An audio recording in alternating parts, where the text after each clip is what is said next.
j'étais acteur avec la petite photo qui va se présenter, qui va dire, qui rentre dans un bureau, qui s'assoit tout péteux sur le bord d'un siège en demandant à un monsieur qui a tout dans les mains est-ce que vous voulez bien me prendre pour que je puisse montrer que je peux jouer. Et puis, à partir du moment où on fait du café-théâtre, c'est-à-dire qu'on construit soi-même son outil, qu'on a son théâtre, qu'on écrit ses textes, eh ben, on les emmerde, en gros, et puis on fait ce qu'on veut, et c'est là qu'on se trouve, très bizarrement. Vu que la plupart des groupes de café-théâtre sont des gens qui écrivent eux-mêmes leurs textes, ça devient du théâtre vivant, c'est pas simplement des acteurs et des gens qui prennent une œuvre et puis qui essayent de s'y tenir. Je veux dire que le café-théâtre, c'est quand même, pas tout le café-théâtre, je veux dire, mais une partie du café-théâtre, c'est quand même un théâtre d'auteur. Ouais. Alors évidemment, quand un metteur en scène veut voir la personnalité de quelqu'un et pas seulement son physique, il a plutôt intérêt à aller voir ce que quelqu'un a envie de dire plutôt que ce qu'il représente comme ça.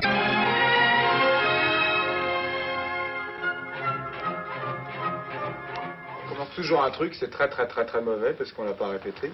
Puis ça finit par devenir un peu meilleur. Parce que à force de le répéter devant les gens, à force de le jouer devant les gens, on finit par trouver des tas de trucs.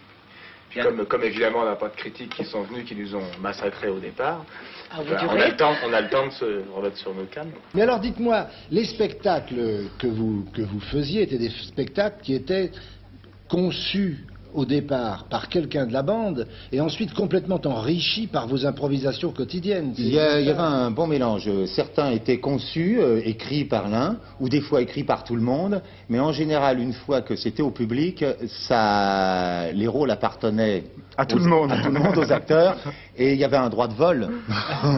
De temps en temps, une réplique plaisait mieux à l'un qu'à l'autre, et hop, on la prenait. Il y a eu un grand spécialiste comme ça, un homme que nous adorons tous. Mais Coluche, par exemple... On peut dire que les initiales, t'es vache. Non, Coluche qui a de très grande qualité.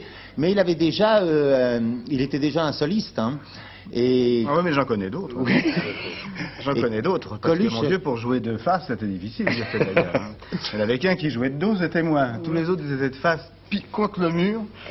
Tout braqué pour que le maximum de gens puissent les voir. Ils jouaient donc tous contre le dos, contre le mur.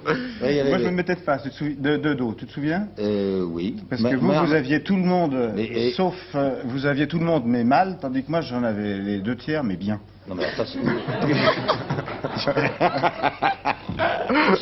hein, c'était... Et alors, les spectacles augmentaient de durée tous les soirs, bien sûr. Ah oui. Avec Patrick, Romain nous avait écrit dans un spectacle une scène de 3 répliques. Et il disait quand même, je vais un peu les brider, ces deux-là.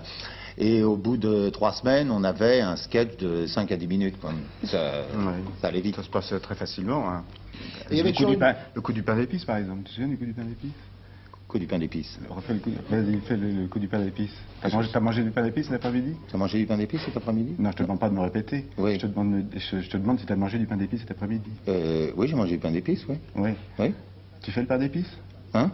Tu fais le pain d'épices? Je fais le pain d'épices. Tu sais faire un pain d'épices? Non, je sais pas faire un pain d'épices. Voilà le temps que peut prendre deux acteurs. Ils savent absolument pas hein, où ils vont, mais qui prennent un petit plaisir. C'est une époque qui est révolue pour vous? Vous y retournez, vous les voyez, vous... Oui, j'y retourne. Vous savez ce qui se passe dans les familles. C'est pareil, c'est comme une famille, le Café de la Gare. Je veux dire, on s'engueule, ou alors on s'engueule pas, on se fait la tronche pendant 1 an, et puis tout d'un coup, tac, ça y est, on retravaille ensemble. C'est ce qui m'arrive. Je veux dire que de temps en temps, bah oui, je rejoue au Café de la Gare. J'y ai rejoué cet été, d'ailleurs. Cet été, j'y ai joué. Pourquoi?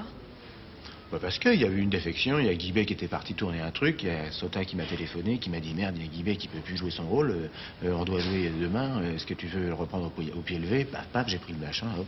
Et puis je me suis retrouvé au Café de la Gare, et puis j'ai joué pendant 2 mois au Café de la Gare. Et puis j'étais ravi parce que tout d'un coup, paf, je me suis retrouvé avec des vrais gens, des trucs, et puis je me suis retrouvé, je me suis dit tiens, il y a des trucs que j'avais oubliés, tiens, le public il a changé, il est plus comme il y a 2 ans. Alors moi aussi il faut que je change. Alors c'est pour ça que maintenant je suis sûr qu'il faut que je rejoue sur scène, il faut que je rejoue au Café de la Gare. Il faut que j'y repense au moins une fois de temps en temps, oui, ça c'est sûr.